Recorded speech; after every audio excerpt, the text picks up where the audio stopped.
Good evening, traders. It is Friday, May 28th, Memorial Day weekend, and pretty psyched for the weekend. Going to be pretty much off for 3 days. Enjoying the Jersey Shore. Maybe go over to Donovan's and Seabright. Maybe go to Red Bank. Maybe New York. But it's going to be a good weekend, and the markets kind of slowed down today. It's the holiday. You got the big 3-day weekend coming up, but there was still some decent volume in the spiders. But I'm going to talk about the SLV and the GLD, and also PAS. But I'm going to focus mostly on SLV and GLD in this video. The SLV. It opened at 1804 and it closed at 1803. It was trading down most of the day. The market was trading down most of the day, and this actually closed right near its highs of the day at 1803, and it closed 3 cents below the 18-day moving average. It has like a hammer candle, which is bullish. There's a long tail at the bottom, and basically, you should pull up the SLV daily 1-year chart and take notice. In the last 10 or 15 trading days, you have volume declining almost one day after another. And basically what I think is going to happen is the volume contracts a lot of times before a big breakout. And there's this. You got this inverse head and shoulders that's going from December of 2009 till now. You put in the right shoulder in early May, and it looks and we went back down and tested the 100-day moving average successfully, and the market popped above the 18-day yesterday, went back down below today, but then it rallied at the end of the day and actually closed 3 cents below.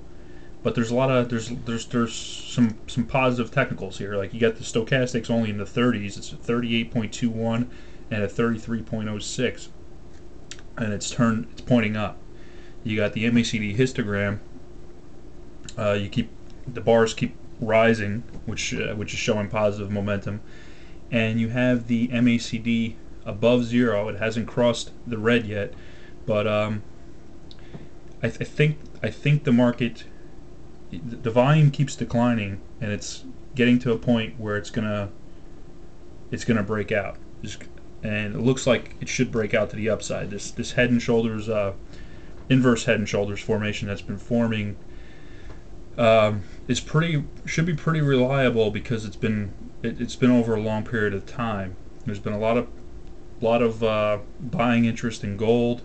Gold's already broken out to its new highs, but silver's still been underperforming.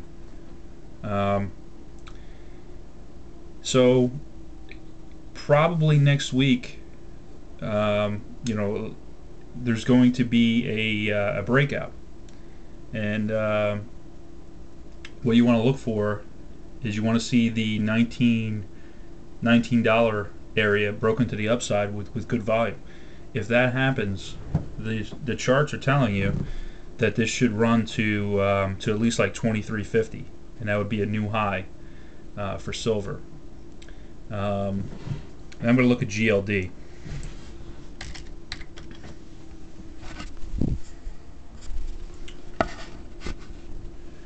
Okay, now GLD is gold, is the gold ETF, and this looks even more bullish. It's very, very similar setup to the silver chart. The difference is we are above the 18-day moving average. We did have a hammer today, and it closed 2 cents off the high of the day. We actually traded down to 117.63, and we closed at 118.88. And it was trading up after hours. It was trading like 119.25. I happened to see around like 5:30, 6 o'clock. And the last 5 days have been up days. I Today it rose with the dollar again. When the dollar sells off, it seems like it, it still wants to go up. I mean, it seems like these markets are very very resilient right now. I mean, there's a lot of reasons to be bullish. I mean, you got the sovereign debt crisis is a reason to go into gold and silver. Well, especially gold. You got, and then if they try to do another stimulus, there's been talk about Obama doing a stimulus too, which isn't good news for us. I mean, it's just going to delay the inevitable. But if they do that, that's going to cause inflation pressures again, and gold's going to benefit from that. So it seems like the only reason why gold gets whacked is just when they come in and hit it really hard a day or two, and it just causes people to, short-term traders to panic and take out of their positions because they were wrong.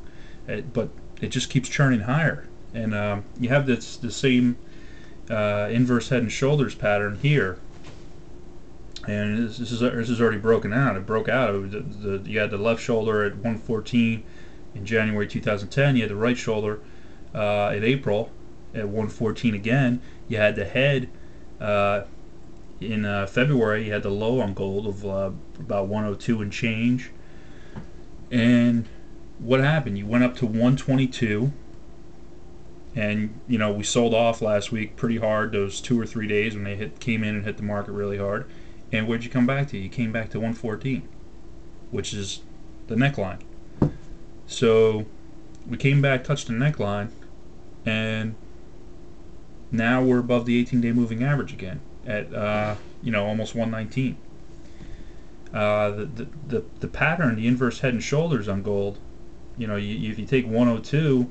Subtract it from 114, you got 12 points there. So basically, from 114, you should get to 126 on gold. So that would be, that would approximately be like 1270 with the gold futures contract. So you have a lot of reasons to, there's really no reason to be bearish right now.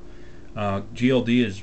It's actually, today it went below the 18-day moving average, but it closed above it and put in the hammer candle, and refuses to close below. So it's 3 days above the 18-day moving average, and I think gold is going to lead silver higher. I think gold is going to probably go up Tuesday, and when the market opens. I mean, there's a lot of potential things that could send it up. You got the Korea situation. You still got this sovereign debt crisis. It seems like when the euro tanks, you would think, oh well, the dollar rises, so gold's going to sell off. No, gold gets the bid. Like today, gold got a bid when when Spain's debt was devalued today.